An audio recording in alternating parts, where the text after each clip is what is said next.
Good morning. What's up? I'm back. Oh, the lint everywhere. Sorry.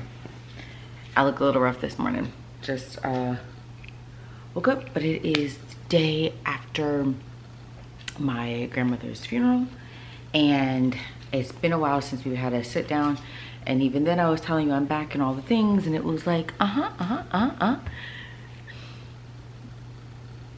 and then life started happening. So we're gonna try it again.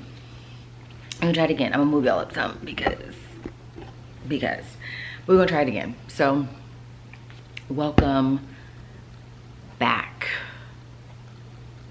to both of us. So grab your water, grab your notebooks, your word. I have my phone for my word too. I may have Sterling go get my Bible. If y'all hear him clicking in the background, he's playing his game. But yeah, we're gonna get into it. We're gonna get into it. Y'all ready for that? We're gonna talk about a couple things. We're gonna talk about answers versus results. We're gonna talk about now versus not yet. We're gonna talk about identity. We're gonna talk about a couple of things that the Lord has been dealing with me about, and we're gonna get it done today. We're gonna get it done today because there is no stopping what God is going to do, even though it feels like everything is at a standstill. So if that resonates with you, listen, get your stuff. Let's get going.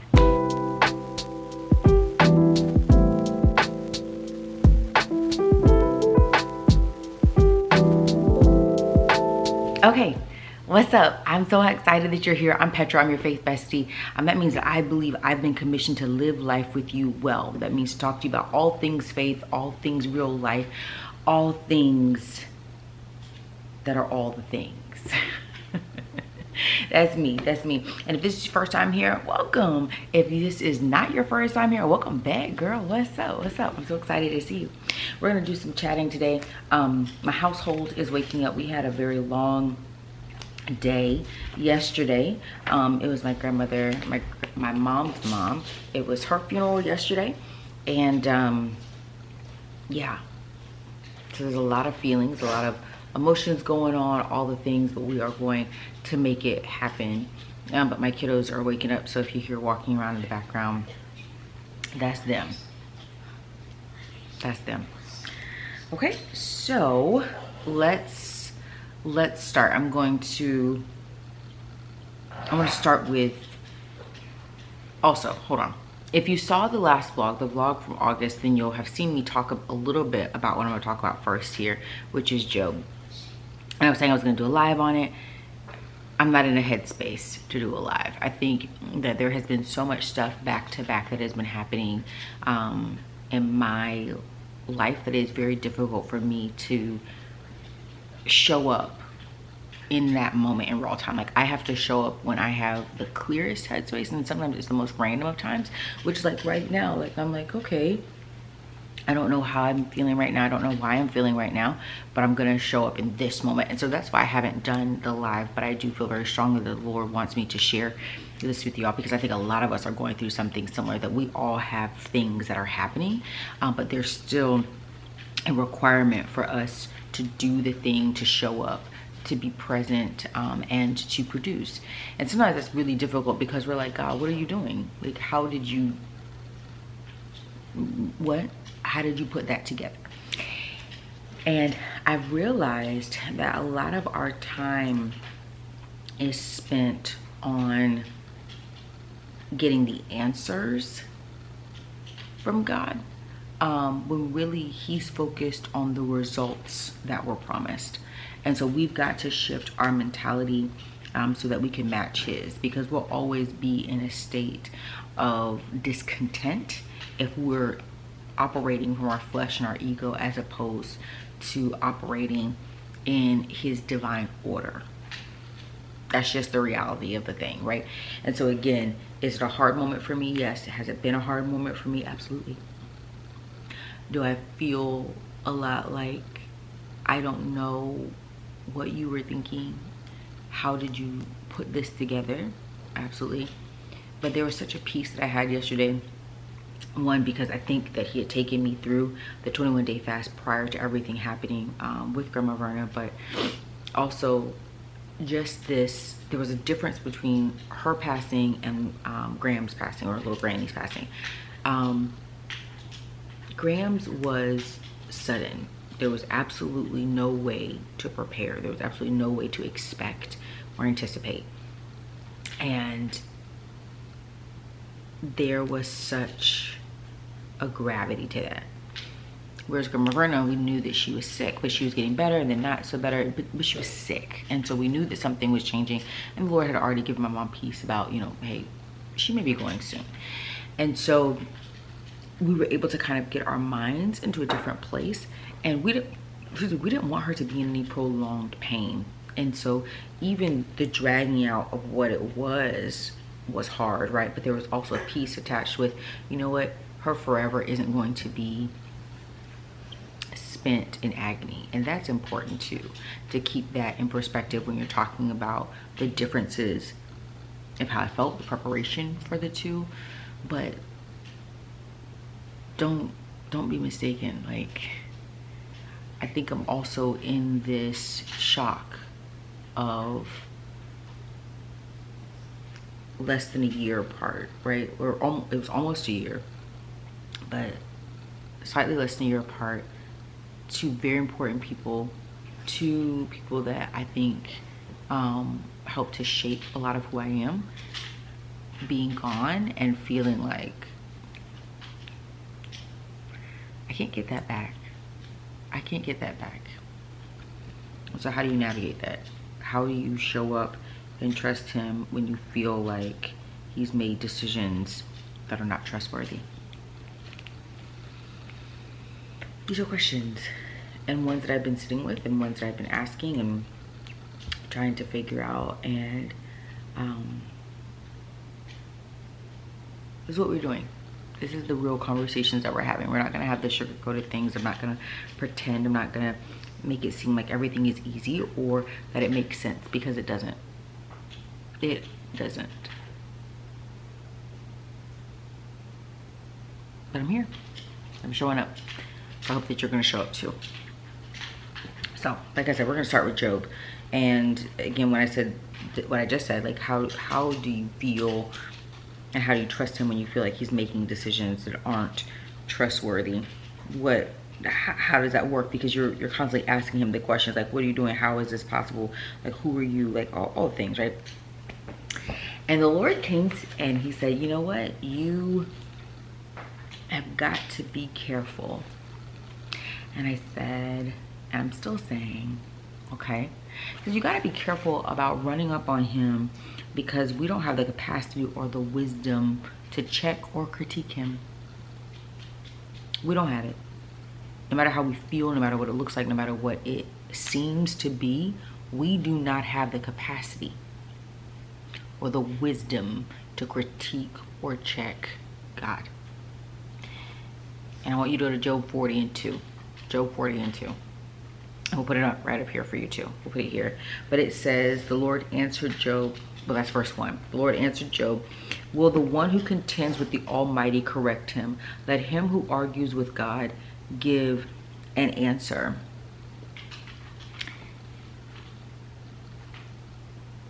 He's literally calling him out. He's like, who are you? Who are you to question me? Who are you to call me out? Who are you to contend with me, as in argue, go back and forth with me? Who are you? Because that was what was happening. Job was questioning God, like, I'm a good guy. I've done what you've asked. I've kept the traditions. I've kept the rituals. I've done all the things. What are you doing, God? Like, what's going on? And God was like, who are you? Who are you to talk to me like that? Who are you to check with? Who are you to check me? Who are you to go back and forth with me? Who are you to question me? And then Job was like, wait. I'm playing. I went too far. That wasn't what I meant to do. I'm insignificant. That wasn't a thing. I'm so sorry. All the things. And the Lord says, oh, no. Since you pulled up, we're going to do this. And the entire chapter is God putting Job back in his place, saying, you're using the mouth that I created to question me. I'm the one who put the stars in the heavens. I'm the one who formulated the earth. I'm the one that gives you life and victory. Who are you And so it took me to this place where we've got to begin to check ourselves when we're being guided by our preferences, our expectations, because when it feels like he's not protecting us in the way that we want or the way that we prefer, we've got to recalibrate and look at the cross. We've got to stop and we've got to say, wait a minute, hold on. Just because my preference hasn't been met or it hasn't been chosen, at what point was I not put in a place of preference by him? Like, what does that mean? What does that mean? Right? Because he sent his son to the cross for us. Not for himself, but for us. Like, there's never a lack of love and care. There's never a lack of love and care from God, even though it feels like it right now. And I'll tell you that, like, it feels that way, right? That I wasn't considered, that my family wasn't considered. But there's never a lack of love or care. But there's always a requirement to understand that the breaking of suffering is the building of reliance on him. The breaking that comes with suffering is also the building of the reliance on him. And that's the requirement, that we rely on him, that we lean on him, that we look to him, that we trust that he's our strong tower, that we trust that he's the rock and the foundation that we're building our lives on, right? Not just our hopes and dreams, but our very lives, that we're building that. And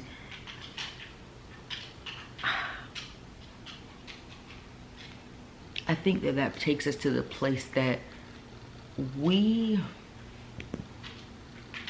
won't be able to make sense of everything on this side. I'm not able to make sense of everything on this side, right? But I am in this place of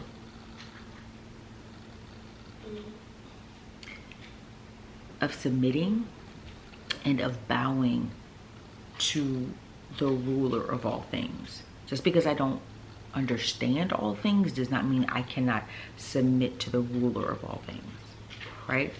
And so that's what makes a difference. Can you not only give it to him, submit it to him, honor him with it, but also bow to his decisions concerning it?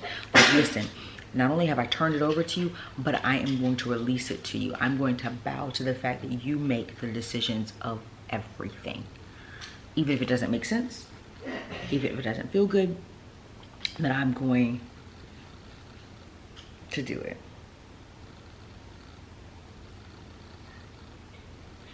So it takes us back to the whole statement. What God decides to do or decides to allow is solely up to him. He does all things well and with intention. Which also means the only thing that we can call him is God. We can't call him out of his name. We can't subvert him to our emotions. We can't characterize him as man. The only thing that we can do is call him God. Is call him God.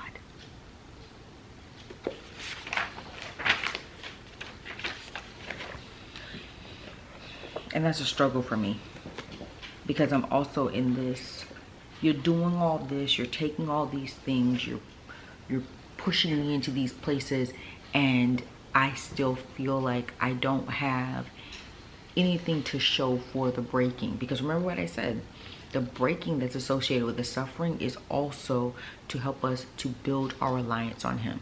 I don't feel like I have it. I don't feel like I'm seeing anything being built. I don't think I'm seeing any fruit from the breaking. Like, I feel like I'm just sitting, and it's scary to me. I feel like it's just a constant cycle of I start, I give, I pour, I do the thing, but Lord, where is mine now? Where is mine now? Where's the moment where I get a break? Where's the moment where I see this light? Where is this moment? Where? Like, what are we doing? Right? And so that's when he took me into, because remember, all this came from me questioning, critiquing. And he took me into this now versus not yet. And Proverbs 16 and 9.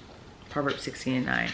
And we've heard this. A person's heart plans his way, but the Lord determines his steps. A person's heart plans his way, but the Lord determines his steps. This is the difference of submission and bowing, right? Because you got to bow to the Lord's will. You got to actually say, not my will, but yours. I've got to fully release, not just submit to you, not just say, hey, you're the leader, but actually allow him to be the leader. And so understanding if you're in a season of now versus not yet, is it your doing or the Lord's? That's probably not where you thought I was going with this.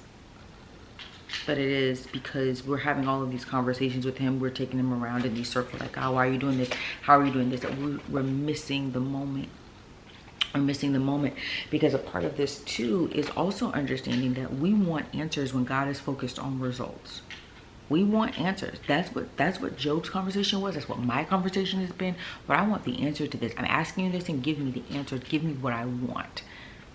Respond to me. Do the thing. And the Lord's like, you're not entitled to that. God is not subject to us. He's not subject to us. But what we're entitled to is the results that he preordained if we've done the work. Not the answers. Because the results may not be the answer you were looking for. The results come about when you put in a certain level of work, when you've released a certain thing, when you've bowed fully, and you've taken on his mantle, not your personal mantle, right? And so that, and by the way, a mantle is a significant covering, by the way. Like, it's a robe. And so it helps to signify your stature, your status, your position.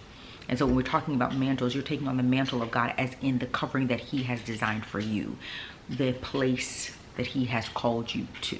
Okay, so let me just clarify that for some. And so the Lord kept telling me, he's like, you're not entitled to answers. You're entitled to results. You're wasting time. And so it prolongs your now and you're not yet.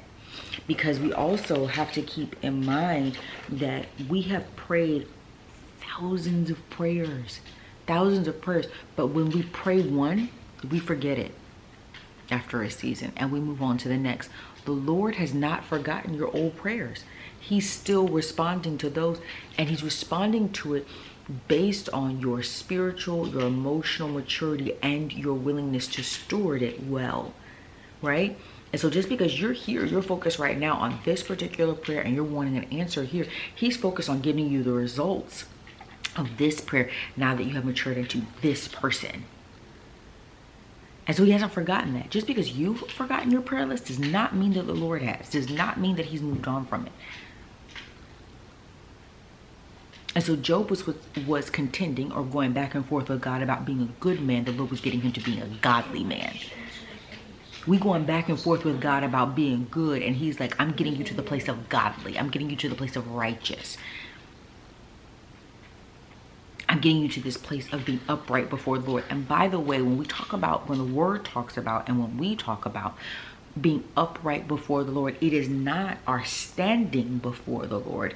It is the posture of our heart being righteous before righteous before the Lord. As in, the posture of our hearts is to be upright, is to be righteous in front of God. As in, we are submitted, we are bowing to him, we are choosing holiness over self. We are choosing righteousness over ratchetness. Like, that is what we're saying when we're talking about being upright before. It's not standing up in front of God.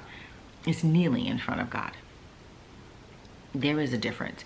And when Job was going back and forth with him, talking about, I'm a good man, I do this, I do that, I was like, I hear you, but I'm getting you to the place where you're stepping into your godliness.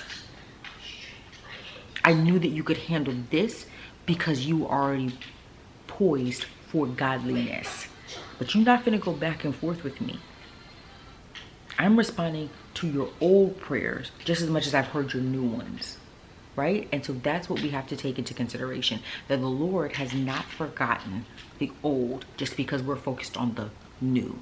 And so when we're talking about now versus not yet in Proverbs 16:9, we've got to get to this place of understanding just because our heart or our emotion has a plan and we want a response to that, that the Lord, he has determined our ultimate steps, because the steps get to the results, as in it gets to a set place, a set order, a set outcome. So are you in your season of now or not yet? And is it yours or the Lord's doing? So some questions you're gonna have to ask yourself. How can you tell? How can you grow or submit in this place? How can you build your contentment in the not yet? How can you build your confidence in the now? How can you build your confidence in the now? And these are some questions. I'll read them again. How can you tell? How can you grow and submit in this season? How can you build your contentment in not yet? And how can you build your confidence in now? These are things that you're going to have to ask yourself when you're trying to figure out, is this your doing or the Lord's doing? Okay? And these are things that you're gonna have to ask yourself, because they'll be able to check your heart posture. Because remember, we're talking about being upright, being righteous before the Lord. So when you ask yourselves these questions, you're going to be checking your heart. Okay? So first, how can you tell? That's the very first question that I listed when you're talking about, is it the Lord's or is it yours? Are you not now? Not yet, or you're now? How can you tell? Your now is where you're sitting. And is it because you have done the work or because you have not done the work? Is it because you have heard God or because you have not listened to God? Like that's how you can tell, right? Then you're also going to have to ask, how can you grow and submit wherever you are? Can I learn from this season? And can I submit to God in this season? And it shouldn't even be, can I? It's will I? Will I? Because that'll also tell you if you're still in your not yet. Because if you will not submit and if you will not grow, you'll never get to the now. The now that you're wanting. Let me say that. The now that you're wanting. You'll remain in the not yet. And then if you're wanting to ask yourself how to build your contentment in the not yet. Because there are seasons where the Lord keeps you in not yet because, again, he's responding to your former, or because you're just not ready for the now that you desire. Right? How to build contentment. There's some scriptures that I want to share with you. 1 Timothy 6 verses 6 through 10, Hebrews 13:5, Philippians 4:11 through 13, 2 Corinthians 12:9 through 10, and Habakkuk 3:17 through 19. That's 1 Timothy 6 verses 6 through 10, Hebrews 13:5, Philippians 4 verses 11 through 13, 2 Corinthians 12 verses 9 through 10, and Habakkuk 3:17 through 19. Those are some scriptures for contentment that I want you to read, because you're going to have to hold fast to the truth that even in your not yet, the Lord cares for you, the Lord loves you, the Lord has placed you in a place of provision, even when we don't deserve it. Even when we're choosing to question him and go back and forth with him, he's still providing for us. And so we then have to take on, what is it here that I can gain? And so then you have your contentment. And then when you're talking about how to build your confidence in the now, because sometimes we're questioning the now that is, even though we may have prayed for it, or it's not like we didn't even pray for this, but the Lord released this. How do we build confidence, the godly confidence that's required to navigate and steward this season well? I want you to look at scriptures, Proverbs 3 verses 2 through verse 26, Proverbs 3 verse 26, 2 Corinthians 3:5, Isaiah 41:10, and 1 John 3:20 through 22. That's Proverbs 3:26, 2 Corinthians 3:5, Isaiah 41:10, and 1 John 3 verse 20 through 22. Because you're going to have the confidence required to navigate your now well, in the way that God has called you to do it. Because sometimes some of us have prayed for this now, but we're not navigating in the way that we need to, because we're unsure of ourselves. We're unsure of what God has designed in this space. And others of us, we haven't prayed for it. It just came upon us and we're like, what's going on? And then others of us are also sitting in it now that doesn't make sense. It doesn't make sense to us. And that's where I feel like I am right now. And I'm like, Lord, this feels heavy. This feels isolated. This feels like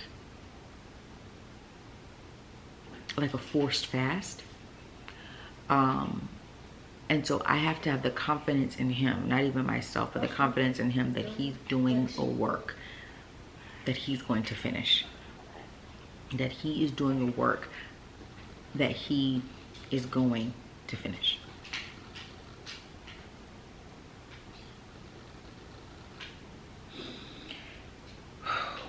So the truth is this: we can ask as many questions as we want all the time. That doesn't mean that we're going to get an answer. Doesn't mean that. Going back to where we started, he makes the decisions ultimately. And even if we were to get the answers to some of our questions, and some of us have, and I'm sure that you can chime in below, some of the answers that we receive are like, you could have kept that, God. Didn't want that. That's not the answer I wanted. And sometimes we got the answer that we wanted and not the results that we needed, because the Lord allowed us to be in his permissive will. It's okay, you keep pushing me for that, cool. I'm gonna give you this answer that you want. It's not the result that I intended for you. And now we're experiencing the difference.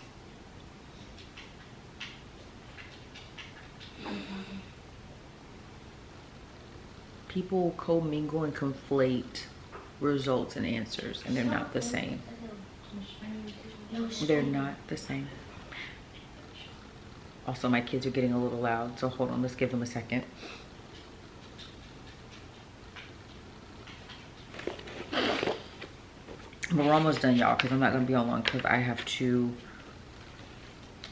clean, because my sister's kiddos are coming over later today, and I want to get the house clean and also just rest. Because even though I'm not emotional, I'm very I feel very stretched. I feel very stretched.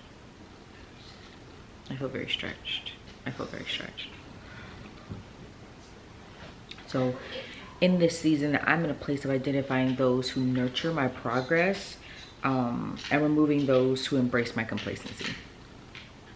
And I think that that's what we all have to do. We've got to be in this place of removing those who embrace our complacency to make room to nurture those who push us towards progress. Not always having the going back and forth with God, questioning his will, questioning what he's doing. But the ones who are like, Lord, whatever it is, I'm going to do. Show me the steps that you want me to do, and I'm going to do those. If you haven't shown me a step, I'm going to stay here in your presence until you do. Like, we've got to get those people that will push us, those people that will ask the hard questions, those people that won't let us just sit and become, those people who aren't going to let us quit. Because even though we're not seeing the thing does not mean that God is not doing the thing. And that's what God was saying to Job. Just because you don't see, just because it seems normal to you, does not mean that it is not divine, and it is not something that I have orchestrated on your behalf, right? And so we've got to surround ourselves with people that have that exact same mentality. We've gotten to this place where we want those who embrace our complacency, who will let us go back and forth with God, who will let us go back and forth with ourselves and his purpose and plan. Hold on, Sterling.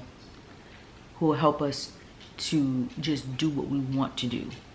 But the Lord is calling us out of those types of friendships and into those that only push us into his presence and his plan. Because he's at this place where he's like, if you have no progress, you will have no fruit. So if we continue to remain where we are, the only thing that we can expect is where we are.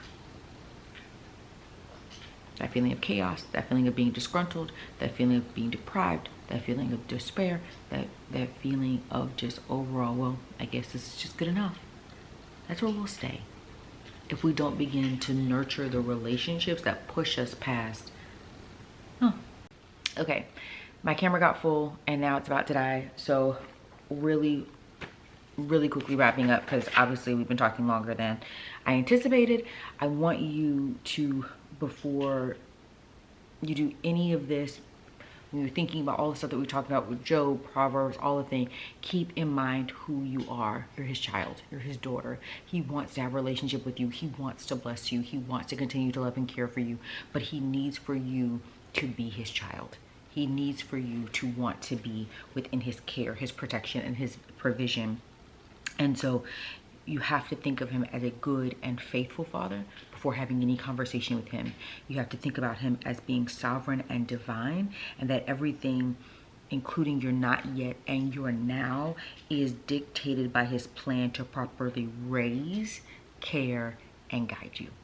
Like, that is going to be the most important thing. So go to Romans 8 verses 12 through 17. Romans 8 verses 12 through 17. It'll give you some more insight.